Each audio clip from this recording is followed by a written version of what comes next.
کیا تمہیں خبر نہیں ہے کہ زمین اور آسمانوں کی فرما روائی اللہ ہی کے لیے ہے اور اس کے سوا کوئی تمہاری خبر گیری کرنے اور تمہاری مدد کرنے والا نہیں ہے؟ پھر کیا تم اپنے رسول سے اس قسم کے سوالات اور مطالبے کرنا چاہتے ہو جیسے اس سے پہلے موسیٰ سے کیے جا چکے ہیں؟ حالانکہ جس شخص نے ایمان کی روش کو کفر کی روش سے بدل لیا وہ راہ راست سے بھٹک گیا۔ پھر کیا تم اپنے رسول سے اس قسم کے سوالات اور مطالبے کرنا چاہتے ہو جیسے اس سے پہلے موسیٰ سے کیے جا چکے ہیں؟ یہودی منشگافیاں کر کر کے طرح طرح کے سوالات مسلمانوں کے سامنے پیش کرتے تھے اور انہیں اکساتے تھے کہ اپنے نبی سے یہ پوچھو اور یہ پوچھو اور یہ پوچھو۔ اس پر اللہ تعالیٰ مسلمانوں کو متنبہ فرما رہا ہے کہ اس معاملے میں یہودیوں کی روش اختیار کرنے سے بچو۔ اسی چیز پر نبی صلی اللہ علیہ وسلم خود بھی مسلمانوں کو بار بار متنبہ فرمایا کرتے تھے کہ قیل و قال سے اور بال کی کھال نکالنے سے پچھلی امتیں تباہ ہو چکی ہیں، تم اس سے پرہیز کرو۔ جن سوالات کو اللہ اور اس کے رسول نے نہیں چھیڑا ان کی کھوج میں نہ لگو، بس جو حکم تمہیں دیا جاتا ہے اس کی پیروی کرو، اور جن امور سے منع کیا جاتا ہے ان سے رک جاؤ۔ دورسکار باتیں چھوڑ کر کام کی باتوں پر توجہ صرف کرو۔ اہل کتاب میں سے اکثر لوگ یہ چاہتے ہیں کہ کسی طرح تمہیں ایمان سے پھیر کر پھر کفر کی طرف پلٹا لے جائیں، اگرچہ حق ان پر ظاہر ہو چکا ہے، مگر اپنے نفس کے حسد کی بنا پر تمہارے لیے ان کی یہ خواہش ہے۔ اس کے جواب میں تم عفو درگزر سے کام لو یہاں تک کہ اللہ خود ہی اپنا فیصلہ نافذ کر دے۔ مطمئن رہو کہ اللہ تعالی ہر چیز پر قدرت رکھتا ہے۔ اس کے جواب میں تم عفو درگزر سے کام لو، یعنی ان کے اناد اور حسد کو دیکھ کر مشتعل نہ ہو، اپنا توازن نہ کھو بیٹھو، ان سے بحثیں اور مناظرے کرنے اور جھگڑنے میں اپنے قیمتی وقت اور اپنے وقار کو ضائع نہ کرو، صبر کے ساتھ دیکھتے رہو کہ اللہ کیا کرتا ہے۔ فضولیات میں اپنی قوتیں صرف کرنے کے بجائے خدا کے ذکر اور بھلائی کے کاموں میں انہیں صرف کرو کہ یہ خدا کے ہاں کام آنے والی چیز ہے، نہ کہ وہ۔ نماز قائم کرو اور زکوٰۃ دو، تم اپنی عاقبت کے لیے جو بھلائی کما کر آگے بھیجو گے اللہ کے ہاں اسے موجود پاؤ گے۔ جو کچھ تم کرتے ہو وہ سب اللہ کی نظر میں ہے۔ ان کا کہنا ہے کہ کوئی شخص جنت میں نہ جائے گا جب تک کہ وہ یہودی نہ ہو یا عیسائیوں کے خیال کے مطابق عیسائی نہ ہو۔ یہ ان کی تمنائیں ہیں۔ ان سے کہو اپنی دلیل پیش کرو اگر تم اپنے دعوے میں سچے ہو۔ یہ ان کی تمنائیں ہیں، یعنی دراصل یہ ہیں تو محض ان کے دل کی خواہشیں اور آرزویں، مگر وہ انہیں اس طرح بیان کر رہے ہیں کہ گویا فی الواقع یہی کچھ ہونے والا ہے۔ دراصل نہ تمہاری کچھ خصوصیت ہے نہ کسی اور کی۔ حق یہ ہے کہ جو بھی اپنی ہستی کو اللہ کی اطاعت میں سونپ دے اور عملاً نیک روش پر چلے، اس کے لیے اس کے رب کے پاس اس کا اجر ہے، اور ایسے لوگوں کے لیے کسی خوف یا رنج کا کوئی موقع نہیں۔ یہودی کہتے ہیں عیسائیوں کے پاس کچھ نہیں، عیسائی کہتے ہیں یہودیوں کے پاس کچھ نہیں، حالانکہ دونوں ہی کتاب پڑھتے ہیں۔ اور اسی قسم کے دعوے ان لوگوں کے بھی ہیں جن کے پاس کتاب کا علم نہیں ہے۔ یہ اختلافات جن میں یہ لوگ مبتلا ہیں ان کا فیصلہ اللہ قیامت کے روز کر دے گا۔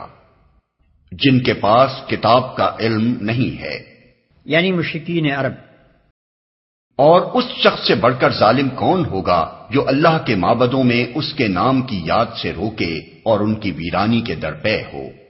ایسے لوگ اس قابل ہیں کہ ان عبادت گاہوں میں قدم نہ رکھیں، اور اگر وہاں جائیں بھی تو ڈرتے ہوئے جائیں۔ ان کے لیے تو دنیا میں رسوائی ہے اور آخرت میں عذاب عظیم۔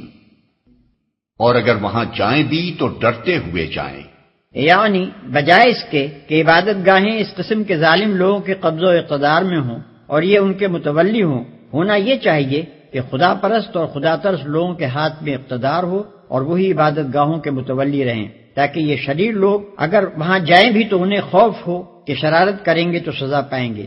یہاں ایک لطیف اشارہ کفار مکہ کے اس ظلم کی طرف بھی ہے کہ انہوں نے اپنی قوم کے ان لوگوں کو جو اسلام لا چکے تھے بیت اللہ میں عبادت کرنے سے روک دیا تھا۔ مشرق اور مغرب سب اللہ کے ہیں، جس طرف بھی تم رخ کرو گے اسی طرف اللہ کا رخ ہے۔ اللہ بڑی وسعت والا اور سب کچھ جاننے والا ہے۔ اسی طرف اللہ کا رخ ہے، یعنی اللہ نہ شرقی ہے نہ غربی، وہ تمام سمتوں اور مقاموں کا مالک ہے، مگر خود کسی سمت یا کسی مقام میں مقید نہیں ہے، لہذا اس کی عبادت کے لیے کسی سمت یا کسی مقام کو مقرر کرنے کے معنی یہ نہیں ہے کہ اللہ وہاں یا اس طرف رہتا ہے، اور نہ یہ کوئی جھگڑنے اور بحث کرنے کے قابل بات ہے کہ پہلے تم وہاں یا اس طرف عبادت کرتے تھے، اب تم نے اس جگہ یا سمت کو کیوں بدل دیا؟ اللہ بڑی وسعت والا اور سب کچھ جاننے والا ہے۔ یعنی اللہ تعالیٰ محدود، تنگ دل، تنگ نظر اور تنگ دست نہیں ہے، جیسا کہ تم لوگوں نے اپنے اوپر قیاس کر کے اسے سمجھ رکھا ہے، بلکہ اس کی خدائی بھی وسیع ہے اور اس کا زاویہ نظر اور دائرہ فیض بھی وسیع، اور وہ یہ بھی جانتا ہے کہ اس کا کون سا بندہ کہاں کس وقت کس نیت سے اس کو یاد کر رہا ہے۔ ان کا قول ہے کہ اللہ نے کسی کو بیٹا بنایا ہے، اللہ پاک ہے ان باتوں سے۔ اصل حقیقت یہ ہے کہ زمین اور آسمانوں کی تمام موجودات اس کی ملک ہیں، سب کے سب اس کے مطیع فرمان ہیں۔ وہ آسمانوں اور زمین کا موجد ہے، اور جس بات کا وہ فیصلہ کرتا ہے اس کے لیے بس یہ حکم دیتا ہے کہ ہو جا، اور وہ ہو جاتی ہے۔ نادان کہتے ہیں کہ اللہ خود ہم سے بات کیوں نہیں کرتا، یا کوئی نشانی ہمارے پاس کیوں نہیں آتی۔ ایسی ہی باتیں ان سے پہلے لوگ بھی کیا کرتے تھے۔ ان سب اگلے پچھلے گمراہوں کی ذہنیتیں ایک جیسی ہیں۔ یقین لانے والوں کے لیے تو ہم نشانیاں صاف صاف نمایاں کر چکے ہیں۔ نادان کہتے ہیں کہ اللہ خود ہم سے بات کیوں نہیں کرتا، یا کوئی نشانی ہمارے پاس کیوں نہیں آتی۔ ان کا مطلب یہ تھا کہ خدا یا تو خود ہمارے سامنے آ کر کہے کہ یہ میری کتاب ہے اور یہ میرے احکام ہیں، تم لوگ ان کی پیروی کرو، یا پھر ہمیں کوئی ایسی نشانی دکھائی جائے جس سے ہمیں یقین آ جائے کہ محمد صلی اللہ علیہ وسلم جو کچھ کہہ رہے ہیں وہ خدا کی طرف سے ہے۔ ان سب کی ذہنیتیں ایک جیسی ہیں۔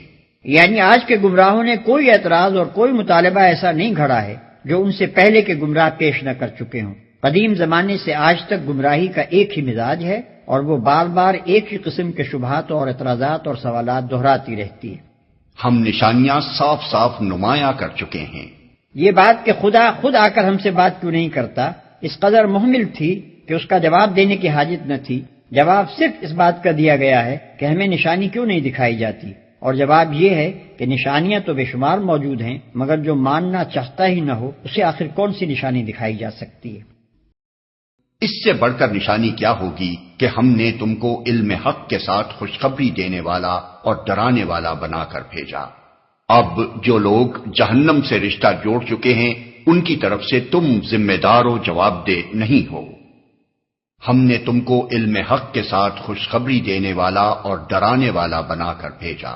یعنی دوسری نشانیوں کا کیا ذکر، نمایاں ترین نشانی تو محمد صلی اللہ علیہ وسلم کی اپنی شخصیت ہے، آپ کے نبوت سے پہلے کے حالات اور اس قوم اور ملک کے حالات جس میں آپ پیدا ہوئے، اور وہ حالات جن میں آپ نے پرورش پائی اور 40 برس زندگی بسر کی، اور پھر وہ عظیم الشان کارنامہ جو نبی ہونے کے بعد آپ نے انجام دیا۔ یہ سب کچھ ایک ایسی روشن نشانی ہے جس کے بعد کسی اور نشانی کی حاجت نہیں رہتی۔ یہودی اور عیسائی تم سے ہرگز راضی نہ ہوں گے جب تک تم ان کے طریقے پر نہ چلنے لگو۔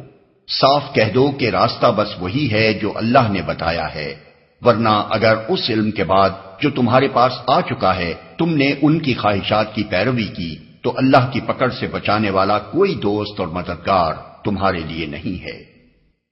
یہودی اور عیسائی تم سے ہرگز راضی نہ ہوں گے جب تک تم ان کے طریقے پر نہ چلنے لگو۔ مطلب یہ ہے کہ ان لوگوں کی ناراضی کا سبب یہ تو ہے نہیں کہ وہ سچے طالب حق ہیں اور تم نے ان کے سامنے حق کو واضح کرنے میں کچھ کمی کی ہے، وہ تو اس لیے تم سے ناراض ہیں کہ تم نے اللہ کی آیات اور اس کے دین کے ساتھ وہ منافقانہ اور بازیگرانہ طرز عمل کیوں نہ اختیار کیا، خدا پرستی کے پردے میں وہ خود پرستی کیوں نہ کی، دین کے اصول و احکام کو اپنے تخیلات یا اپنی خواہشات کے مطابق ڈھالنے میں اس دیدہ دلیری سے کیوں نہ کام لیا، وہ ریاکاری اور گندم نمائی و جو فروشی کیوں نہ کی جو خود ان کا اپنا شیوا ہے، کیونکہ جب تک تم ان کے سے رنگ ڈھنگ نہ اختیار کر لو، دین کے ساتھ وہی معاملہ نہ کرنے لگو جو خود یہ کرتے ہیں، اور عقائد و اعمال کی انہی گمراہیوں میں مبتلا نہ ہو جاؤ جن میں یہ مبتلا ہیں، اس وقت تک ان کا تم سے راضی ہونا محال ہے۔ جن لوگوں کو ہم نے کتاب دی ہے وہ اسے اس طرح پڑھتے ہیں جیسا کہ پڑھنے کا حق ہے، وہ اس پر سچے دل سے ایمان لاتے ہیں، اور جو اس کے ساتھ کفر کا رویہ اختیار کریں وہی اصل میں نقصان اٹھانے والے ہیں۔ وہ اس پر سچے دل سے ایمان لاتے ہیں۔ یہ اہل کتاب کے صالح عنصر کی طرف اشارہ ہے کہ یہ لوگ دیانت اور راستی کے ساتھ خدا کی کتاب کو پڑھتے ہیں، اس لیے جو کچھ کتاب اللہ کی روح سے حق ہے اسے حق مان لیتے ہیں۔